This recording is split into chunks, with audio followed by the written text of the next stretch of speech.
Welcome students. Now we are going to see the summary of the poem A Casuarina Tree written by Toru Dutt. A Casuarina Tree has become a part and parcel of English syllabus in many schools across India. The poetic soul behind it was a young woman from Bengal. Charulata Dutt, also known as Toru, is often considered the first Indian poetess to write verses in French and in English. She was the third daughter of the family. The Dutt family was a family of distinguished intellectuals and poets. She also had the advantage of being taught by excellent English tutors at home and later on of the long stay in Europe and England. Toru, with all her exposure to and involvement in Western life and culture, loved the land of her birth and remained thoroughly Indian in her consciousness and sensibility. Besides her well-known collection of poems with the title Ancient Ballads and Legends of Hindustan in 1882, she has to her credit a volume of poems in French titled Sheaf Gleaned in French Fields in 1875. Our Casuarina Tree, the most well-known of Toru's poems, was included in her miscellaneous poems. The poem is an ode to the casuarina tree that the poetess had in her garden in her motherland.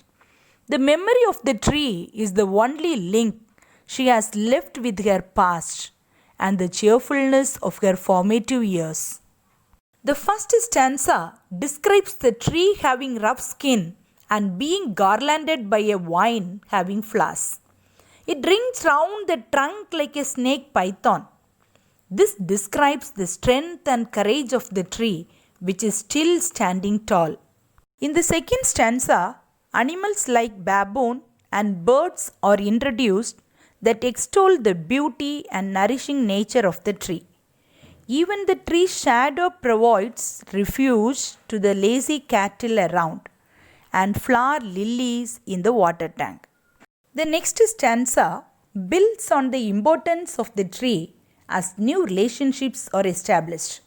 The poetess' siblings are brought in the scene where she remembers the playful and cheerful moments that they shared under the same tree.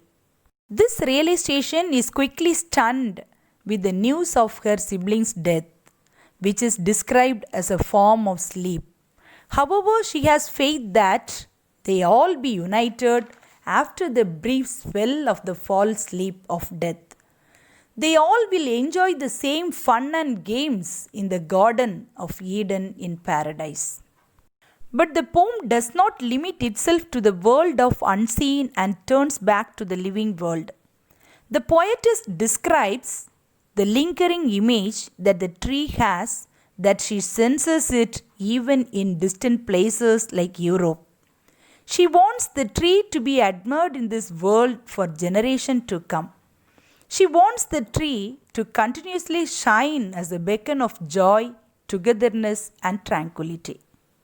She envisages immortalizing the image of the tree and its unforgettable memories in honor of her siblings. She even considers her own demise, but with a ray of hope. She is optimistic that the tree can live through generations, much like the ye trees of Borrowdale in the words of William Wordsworth. She hopes the tree can outlive the forces of age and space and be cherished and celebrated long after she is gone. At the age of 21 years and 6 months, Toru passed away in Calcutta. Thank you.